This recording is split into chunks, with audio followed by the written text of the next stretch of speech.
त्रिवेज मीडियाच्या प्रेक्षकांचं पुन्हा एकदा स्वागत. आज आपल्यासोबत म्हणजे जो विषय आता सध्या आपल्या महाराष्ट्रामध्ये घडतो आहे, 13 पक्ष जे पुरोगामी पक्ष म्हणून ओळखले जातात, त्या 13 पक्षांचं एकत्रीकरण हे प्रागतिक पक्ष म्हणून आता महाराष्ट्राला परिचित झालेलं गेल्या काही दिवसांपासून. आणि त्याचबरोबर महाराष्ट्रामध्ये 31 आणि 1 या येणाऱ्या 31 ऑगस्ट आणि 1 सप्टेंबरला इंडिया आघाडीची देखील बैठक होते आहे. तर या प्रागतिक पक्ष आणि इंडिया आघाडी या अनुषंगानं नेमकं महाराष्ट्राचं राजकीय समीकरण काय असेल या अनुषंगानं वेध घेत असताना आपण आपल्यासोबत महाराष्ट्रात कम्युनिस्ट पक्षाचे CPMचे महाराष्ट्र कार्यकारिणी सदस्य कॉम्रेड शैलेंद्र कांबळे आहेत.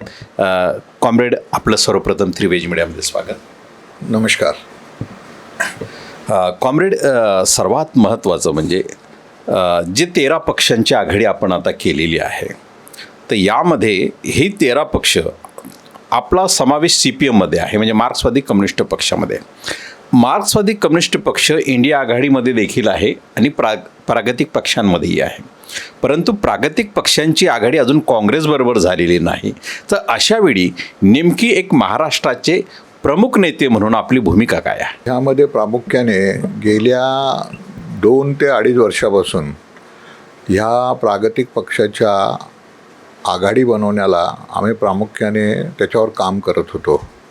विशेष करून शेतकरी कामगार पक्ष, मार्क्सवादी कम्युनिस्ट पक्ष, भारतीय कम्युनिस्ट पक्ष, जनता दल सेक्युलर, त्याचबरोबर रिपब्लिकन सोशलिस्ट जे बहुजन रिपब्लिकन सोशलिस्ट पक्ष आणि बाकी जे माले आहे, लाल निशान आहे, अशा सगळ्यांना घेऊन आम्ही एक अशा पद्धतीचे गेल्या 2-2.5 वर्षापासून हा प्रयत्न आमचा सुरू होता. आणि आपल्याला सगळं माहिती आहे की महाराष्ट्रामध्ये महाविकास आघाडीचं सरकार होतं. त्या सरकारला डाव्या पक्षांनी, विशेष करून जे डाव्या पक्षांचे 11 आमदार आहेत, त्यांनी पूर्णपणे पाठिंबा दिला होता. परंतु मधल्या काळामध्ये तुम्ही बघितलं असेल की शिवसेनेचा एक गट फुटला आणि एकनाथ शिंदेच्या नेतृत्वाखाली त्यांनी भारतीय जनता पार्टीबरोबर संधान साधून भारतीय जनता पार्टीच्या नेतृत्वाखाली म्हणजे एकनाथ शिंदेच्या नेतृत्वाखाली शिवसेनेचं सरकार स्थापन केलं. आणि त्याच्यानंतर महाराष्ट्राची एकंदर परिस्थिती जी आहे ती एकंदर आपल्याला बदललेली दिसते आहे. आणि अशावेळी एक धर्मांध विचाराला घेऊन चालणारं जे काय ह्या महाराष्ट्रामध्ये राज्य पुन्हा आलेलं आहे, खरं म्हणजे याला 2019मध्ये आपण सगळ्यांनी ज्या पद्धतीने सर्व महाराष्ट्रातल्या जनतेने याला ह्याने विरोध केला आणि ते सरकार सत्तेवर आलं नाही पाहिजे, अशा एक वेगळ्या परिस्थितीमध्ये महाविकास आघाडीचा जन्म झाला. आणि त्याच्यामध्ये माननीय उद्धव ठाकरे शिवसेनेचे पक्षप्रमुख यांना मुख्यमंत्री म्हणून त्यांना विराजमान ते झाले. आणि त्यांचा जो कार्यकाल होता तो कार्यकाल जो आहे तो आपण सगळ्यांनी पाहिलेला आहे. आणि हे जरी असलं तरी महाविकास आघाडीला पाठिंबा देताना त्यांना आपण मुद्द्यांच्या आधारावर पाठिंबा दिला होता, डोळे बंद करून पाठिंबा दिला नव्हता. आणि म्हणून मधल्या कालावधीमध्ये महाविकास आघाडीने देखील त्यांना पाठिंबा देणारे जे पक्ष आहेत, मग शेतकरी कामगार पक्ष असेल, मार्क्सवादी कम्युनिस्ट पक्ष असेल, समाजवादी पक्ष असेल, स्वाभिमानी पक्ष असेल, या सगळ्या लोकांना म्हणजे एक वेगळी त्यांच्याबरोबर ट्रीटमेंट देणं किंवा त्यांच्याकडे त्या दृष्टीने पाहणं किंवा त्यांना कुठल्याही निर्णय प्रक्रियेमध्ये न घेणं, हे महाविकास आघाडीतले 3 प्लेयर म्हणजे विशेष करून शिवसेना असेल, राष्ट्रवादी असेल आणि काँग्रेस, हे अशा पद्धतीचं राजकारण म्हणजे त्यांचं चाललं होतं. आणि म्हणून या सगळ्या याच्यामध्ये प्रागतिक पक्ष म्हणून महाराष्ट्रामध्ये काहीतरी त्याचं स्थान आहे. आणि शिवशाहू फुले आंबेडकर यांच्या विचारांना मानणारा या महाराष्ट्रामध्ये मोठा समुदाय आहे, मोठा वर्ग आहे आणि मोठा समाज आहे. आणि म्हणून शिवशाही फुले आंबेडकर यांच्या विचाराचा महाराष्ट्र, ज्या महाराष्ट्राच्या निर्मितीमध्ये या सगळ्यांचं योगदान मोलाचं होतं, जे संयुक्त महाराष्ट्राची स्थापना झाली, जी संयुक्त महाराष्ट्राच्या स्थापनेमध्ये ह्या सगळ्या पक्षांचं एकदम मोठं मोलाचं योगदान असताना असा पक्ष, असा विचार, या विचाराला कुठल्याही प्रकारचं या संपूर्ण कालावधीमध्ये कुठेही स्थान नाही, त्याला कुठेही से नाही, अशा पद्धतीचं महाविकास आघाडीचं सगळं राजकारण चालू होतं. अशा वेळी ह्या प्रागतिक पक्षातले जे हे प्रमुख पक्ष आहेत, शेतकरी कामगार पक्ष असेल, त्याचबरोबर मार्क्सवादी कम्युनिस्ट पक्ष असेल, भारतीय कम्युनिस्ट पक्ष असेल आणि डावी आघाडी असेल आणि इतर धर्मनिरपेक्ष पक्ष, ह्याच्यामध्ये कुठंतरी हा विचार म्हणजे हे करायला लागला, घर करायला लागला की आपण यांना बिनशर्त पाठिंबा देतो. परंतु बिनशर्त पाठिंबा देत असताना तुम्ही कोणाची धरणं राबवताय? तर सत्ताधारी जे आहेत ते बड्या भांडवलदार, बड्या जमीनदाराचेच धोरणं राबवत आहेत.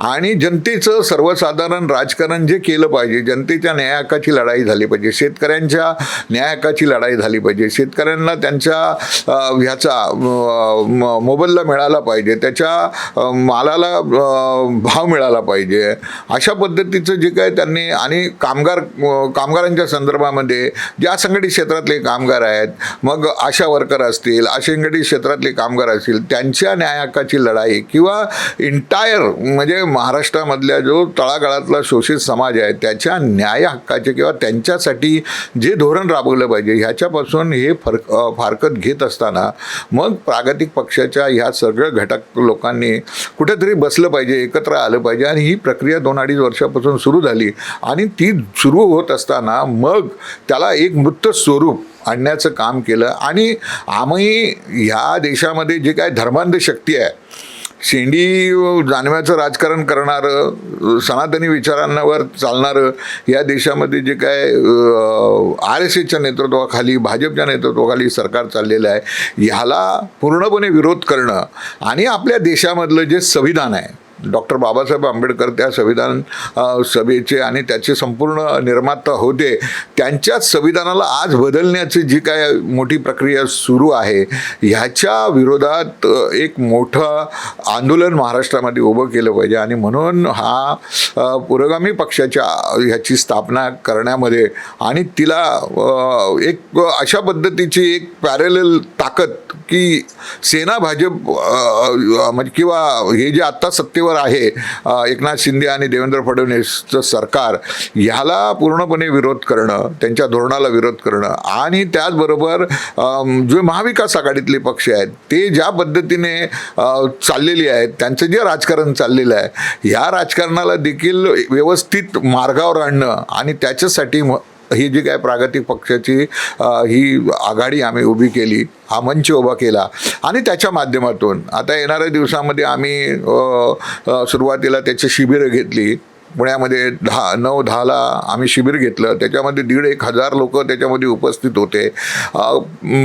मूलभूत प्रश्नांवर चर्चा त्या ठिकाणी झाली आणि एक मोठं मंथन झालं. आणि त्या मंथनामधून मग शेतकरी कामगार पक्षाचं गेल्या महिन्यामध्ये या पेनमध्ये विशेष म्हणून ह्याच्यामध्ये पालीमध्ये मोठं त्यांचा 76वा स्थापना दिवस झाला, त्याच्यामध्ये सर्व पक्षांना बोलवलं. आणि त्याचबरोबर बहुजन रिपब्लिकन सेनेचं, बहुजन रिपब्लिकन पक्षाचं मुंबईमध्ये मोठं आंदोलन झालं, त्याच्यामध्ये लोक आली. समाजवादी पार्टीचं मोठं आंदोलन झालं, त्याच्यामध्ये सर्व पक्षाची अशी मोठ एकत्र येऊन बांधण्याचं काम आम्ही केलं. आणि त्याचा आज परिणाम महाराष्ट्रामध्ये दिसतो. आणि येणाऱ्या सप्टेंबर महिन्यामध्ये महाराष्ट्रामध्ये संपूर्ण महाराष्ट्र ढवळून काढायचा फक्त आणि फक्त जनतेच्या मूलभूत प्रश्नांवर. आणि त्याचबरोबर जे प्रश्न जनतेला भेडसवत आहेत, शेतकऱ्यांना भेडसवत आहेत, कामगारांना भेडसवत आहेत, असंघटित कामगारांना भेडसवत आहेत, त्याचबरोबर महिलांना भेडसवत आहेत, या सगळ्या प्रश्नावर एक मोठी लढाई, जनजागृती उभी करणं, अशा पद्धतीचा एक संकल्प आणि तशा पद्धतीचा कार्यक्रम आम्ही आता दिलेला आहे.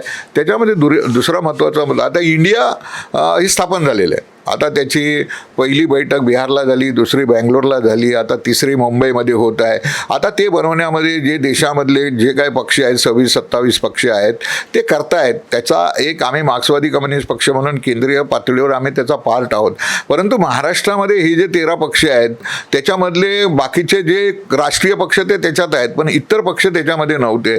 आणि आता या प्रागतिक पक्षाचे हे जे काय महाराष्ट्रामध्ये सगळं वादळ सुरू आहे किंवा ज्या पद्धतीची वाटचाल सुरू आहे ह्याला पाहता आज ह्या महाराष्ट्रातल्या महाविकास आघाडीतल्या लोकांना हे मान्य करावं लागलं की ह्या प्रागतिक पक्षामधले शेतकरी कामगार पक्ष असतील किंवा स्वाभिमानी राजू शेट्टीसारखे पक्ष असतील किंवा ॲडव्होकेट सुरेश मानेसारखे पक्ष असतील किंवा इतर असतील, यांना कुठेतरी इनकॉर्पोरेट केलं पाहिजे. आणि इनकॉर्पोरेट करून एक मोठी ताकद ह्या संपूर्ण शक्तीविरुद्ध उभी करून येणाऱ्या 2024ला आपण एक कशी रणनीती आखून या महाराष्ट्रामध्ये एक सरकार हे करण्यास उलटून लावण्यासाठी, केंद्रातलं सरकार असेल महाराष्ट्रातलं सरकार उलटून लावण्यासाठी एक भक्कम एकजूट उभी करण्याच्या दृष्टिकोनातून वाटचाल होईल. आणि म्हणून महाविकास आघाडीने पण त्या पद्धतीची दखल घेतलेली आहे. कॉम्रेड, या अनुषंगाने म्हणजे प्रागतिक पक्षांची जी 13 पक्षांची आघाडी होते आहे, या आघाडीमध्ये एक जो पक्ष आहे जनता दल सेक्युलर,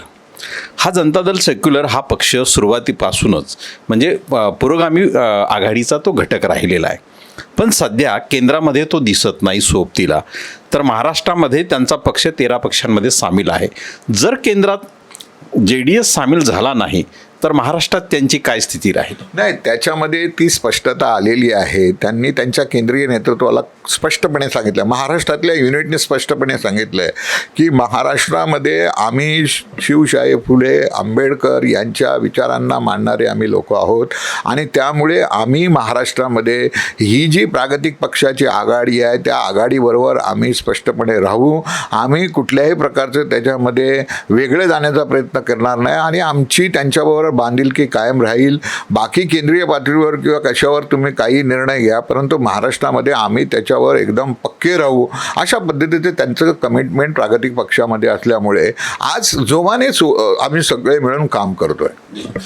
या 13 पक्षांच्या आघाडीमध्ये म्हणजे मार्क्सवादी कम्युनिस्ट पार्टी ही सर्वात सशक्त पक्ष म्हणून आपण पाहतो.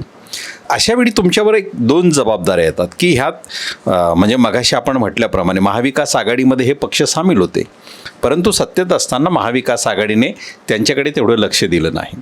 त्यामुळे ते महाविकास आघाडी आणि काँग्रेसवरही ते नाराज आहेत. दुसऱ्या बाजूला आपण काँग्रेसला असेल किंवा सेक्युलर म्हणून असेल कायम केंद्र सरकारमध्ये पाठिंबा दिलेला आहे, बाहेरून का असेना. अशावेळी या पक्षांचा काँग्रेस किंवा इंडिया आघाडीबरोबर समन्वय करताना आपल्याला नेमक्या काय जबाबदाऱ्या निभवाव्या लागणार आहे? सगळ्यात मोठं जे चॅलेंज आहे ते केंद्रातलं नरेंद्र मोदीच्या नेतृत्वाखालचं RSS प्रणित सरकार आहे. आणि ते ज्या पद्धतीने एकाधिकारशाहीच्या मार्गाने चाललेलं आहे ते कोणाला मानतच नाही आहे. आता मणिपूरमध्ये एवढी मोठी घटना घडलेली आहे. आता लोकसभेमध्ये तुम्ही बघितलं असेल ज्या पद्धतीचं पंतप्रधान त्यावर काही बोलत नाहीत, तिकडे जात नाहीत. हा देश आपला असताना देखील, ते नागरिक आपले असताना देखील ज्या पद्धतीने तिथे रक्तपात घडवून आणलेला आहे. तर अशा ह्या म्हणजे ज्याला आपण एकाधिकारशाहीला मानणारं जे सरकार आहे, असं गर्विष्ठ सरकार, त्याला आज सत्तेबाहेर करणं हे सगळ्यात मोठी काळाची गरज आहे. आणि म्हणून त्यासाठी फक्त आणि फक्त ह्या विचारांना घेऊन मार्क्सवादी कम्युनिस्ट पक्षाने पुढे सरसवलेली आहे. आणि त्याला कुठल्याही पद्धतीने ह्या केंद्रातल्या RSS प्रणित ह्या शेंडी जानव्याच्या सरकारला सत्तेबाहेर करणं हे मार्क्सवादी कम्युनिस्ट पक्षाचं प्रथम कर्तव्य आहे. आणि त्याची बांधिलकी आहे, कमिटमेंट आहे. आणि म्हणून त्या कमिटमेंटला घेऊन मार्क्सवादी कम्युनिस्ट पक्ष त्याच्यामध्ये आहे.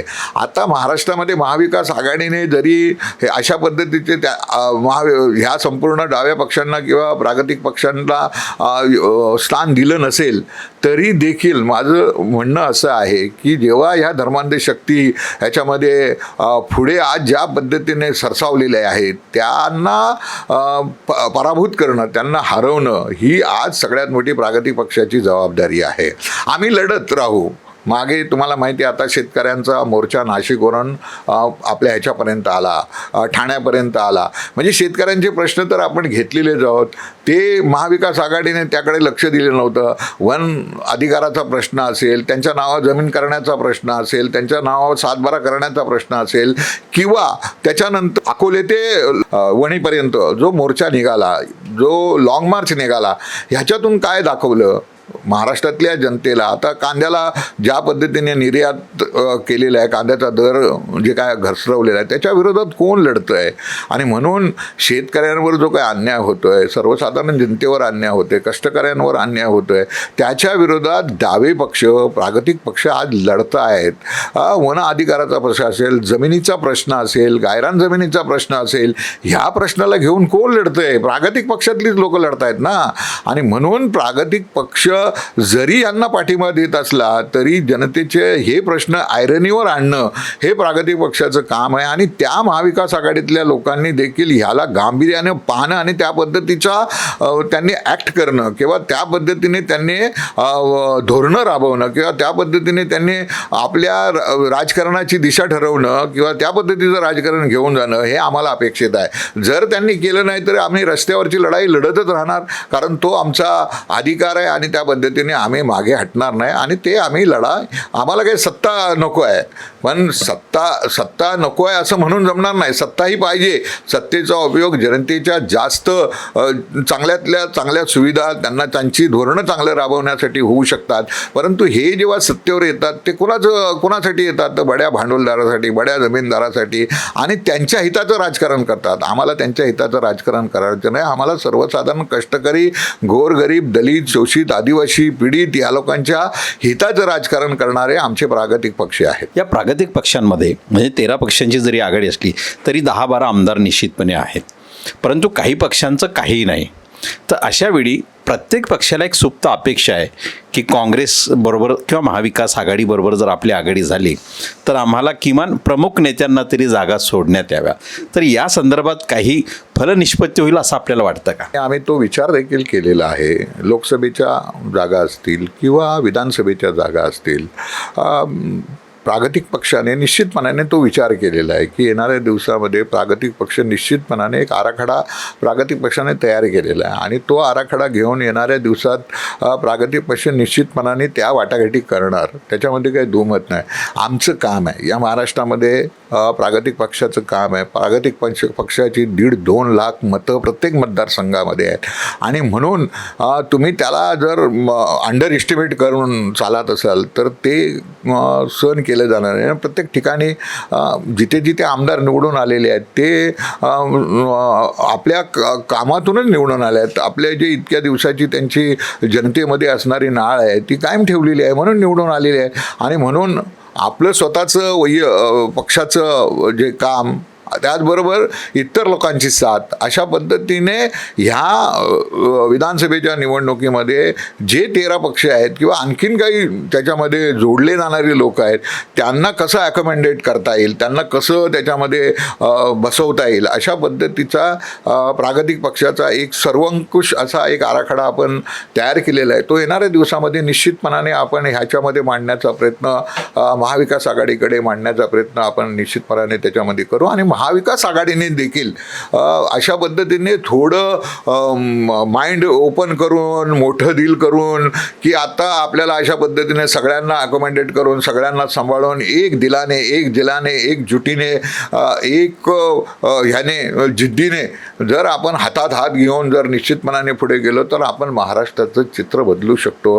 ह्या शेंडी जाणव्याच्या राजकारणाला आपण पर्याय देऊ शकतो. आणि महाराष्ट्रामध्ये खऱ्या अर्थी शिवशाहू फुले आंबेडकरांच्या महाराष्ट्रामध्ये, त्यांच्या महाराष्ट्राला जे आज नख लावण्याचं काम चाललेलं आहे, आज त्यांच्या विचारांना धुडकावण्याचं काम चाललेलं आहे. आज जरी ते हे शेंडी जाणव्याचं राजकारण करणारे सनातनी धर्मांध लोक आज जरी बाबासाहेबांचं नाव घेत असतील, फुले शाहूंचं नाव घेत असतील, परंतु आज आपण काय बघतो, किडे असतील, भिडे असतील किंवा आणखीन कोण असतील, कशा पद्धतीने ते महाराष्ट्रात राजकारण राजकारण करत आहेत आणि त्यांनी ज्या पद्धतीने आतून पोखरलेलं आहे, म्हणजे बहुजनातल्या लोकांची माइंड्स त्यांनी अशा पद्धतीने कॅप्चर केलेली आहेत. तर फुले, शाहू आंबेडकर आणि छत्रपती शाहू महाराज यांचा जो काय विचार आहे तो किती महत्त्वाचा विचार आहे, तो किती अत्यंत आजच्या घडीला देखील किती प्रासंगिक आहे. आणि त्याच विचाराच्या आधारावर आपण खऱ्या अर्थे एक बदल घडवू शकतो. आणि ह्यांना जे आज ह्या लोकांनी ज्या पद्धतीने लोकांना भ्रमित केलेलं आहे त्याच्यातून तरुणांना बाहेर काढून एक मुख्य प्रवाहामध्ये, लढ्याच्या प्रवाहामध्ये, क्रांतिकारी आणि प्रगतिशील विचाराच्या प्रवाहामध्ये आणण्याचं काम आपल्याला करायचं आहे. आणि त्याच्यासाठीच प्रागतिक पक्ष देखील आज पुढे सचवलेला आहे. प्रागतिक पक्षांच्या आघाडीची आगामी दिशा किंवा कार्यक्रम नेमके काय असणार आहे? प्रागतिक पक्षाची दिशा आणि आगामी कार्यक्रम, जसं मी तुम्हाला सांगितलं की आत्ता सप्टेंबरपासून आम्ही महाराष्ट्रामध्ये जवळजवळ एक 20 ते 22 जिल्ह्यांमध्ये आम्ही संघर्ष मेळावे आणि त्याचबरोबर जनजागरण मेळावे आम्ही आयोजित करतो आहे. आता त्याची सुरुवात कोल्हापूरमधून होणार आहे 2 तारखेला, सांगोल्याला होईल, सोलापूरमध्ये होईल, त्याच्यानंतर पुण्यामध्ये होईल, अशा विविध ठिकाणी, नंतर नाशिकमध्ये होईल, नागपूरमध्ये होईल, विदर्भ असेल, उत्तर महाराष्ट्र असेल, पश्चिम महाराष्ट्र असेल, त्याचबरोबर मराठवाडा असेल, अशा सगळ्या जवळजवळ 18 ते 19 जिल्ह्यांमध्ये अशा पद्धतीचे आम्ही जनजागरण मेळावे आम्ही करणार आहोत. आणि त्यातून जनतेला ह्या संपूर्ण लढ्यामध्ये उतरवण्याचं काम करणार आहोत. आणि ह्या धर्मांध शक्ती कशा पराभूत होतील ह्याच्यासाठीच प्रामुख्याने, आणि त्यांचे प्रश्न, धर्मांध शक्ती आणि त्यांचे रोज म्हणजे त्यांच्या जीवनाला भिडणारे प्रश्न ह्याची योग्य सांगड घालून त्यांना ह्या संपूर्ण ह्याच्यामध्ये आणण्याचं काम आणि त्यांची जनजागृती करून एक एकजूट बनवून ह्या येणाऱ्या दिवसात ह्या निवडणुकीला आम्ही लोकांना सज्ज करण्याचं काम आमच्या ह्या लढ्याच्या माध्यमातून करणार आहोत. म्हणजे एकूण या सक्रिय राजकारणाचा भाग म्हणून एक शेवटचा प्रश्न असा विचारतो की येणाऱ्या 2024मध्ये काय वर्तमान केंद्र सरकारचा आणि राज्य सरकार, ज्याला आपण शेंडी जाणव्याचं सरकार म्हणतात, काय यांचा पराभव करण्याची ताकद इंडिया आघाडीमध्ये आहे? निश्चितपणे जर तुम्ही बघितलं तर साऊथपासून बघितलं, आता चांद्रयान 3 गेलं आहे, एक तर त्याचं आपण सगळ्यांनी अभिनंदन केलं पाहिजे, स्वागत केलं पाहिजे. अरे चांद्रयान 3 हे सगळं यशस्वी करण्यामध्ये कोण आहे तर एकदम आपल्या मागा जमातीतले लोक त्याची हेड आहेत आणि त्यांनी यशस्वीरित्या त्याचं त्या ठिकाणी हे करून घेतलेलं आहे. म्हणजे ते घडवण्यामध्ये कोण आहे? सगळे साऊथचेच लोक आहेत ना. मला सांगा ना, जर तुम्ही सगळ्यांची सगळे जर बघितले, इंटायर टीम बघितली चांद्रयान 3ची, तर कोण आहेत? आणि म्हणून साऊथमधून जर सगळे बघितलं तर त्या ठिकाणी मग केरळ असेल, तामिळनाडू असेल, कर्नाटक असेल, आंध्र प्रदेश असेल, आणखीन बाकीचे ह्या सगळ्या ठिकाणी जे आहेत, तर ह्याच्यामध्ये भाजप कुठेच नाही. तर या सगळ्या गोष्टीचा विचार करून आणि उत्तर भारतात देखील आज एक वेगळं वातावरण तयार होतं आहे. आणि म्हणून हा सगळा जो बहुविजन आहे, हा बहुविजन त्यांच्या प्रश्नाला घेऊन देखील आज त्यांच्याबरोबर ज्या पद्धतीने मग ओबीसीचे सगळे प्रश्न असतील किंवा आणखीन सगळे प्रश्न असतील, त्यांना कशा तोंडाला म्हणजे पानं पुसण्याचं काम, फक्त घोषणा आणि मोठमोठे अशा पद्धतीचे भाषणं देऊन होत नाही. आणि अशा पद्धतीने जी भाषणं दिली जातात आणि लोकांना भ्रमित करण्याचं काम चालू आहे. आज त्याच्यामधून गेल्या 9 वर्षामध्ये 10 वर्षामध्ये त्या भ्रमातून लोक आता बाहेर येण्याच्या मनस्थितीमध्ये त्याची मनस्थिती तयार होत आहे आणि ती तयार होईल अजून 1-2-3 महिन्यामध्ये. आणि त्यातून एकंदर ह्या केंद्रातलं आणि राज्यातलं आणि जिथे जिथे भाजप आणि RSSचं सरकार आहे त्याला पराभूत केल्याशिवाय थांबणार नाही. आणि ही लढाई अशा पद्धतीची पुढे जाईल. कॉम्रेड, तुम्ही आपल्या 3 वेज मीडियाला जो आपला अमूल्य वेळ दिला त्याबद्दल आपलं मनपूर्वक आभार. धन्यवाद. आपल्या 3 वेज मीडियाचं धन्यवाद. मला या ठिकाणी बोलवलं आणि आपले विचार व्यक्त करण्यासाठी संधी दिली त्याबद्दल आपलं आभारी आहे. धन्यवाद.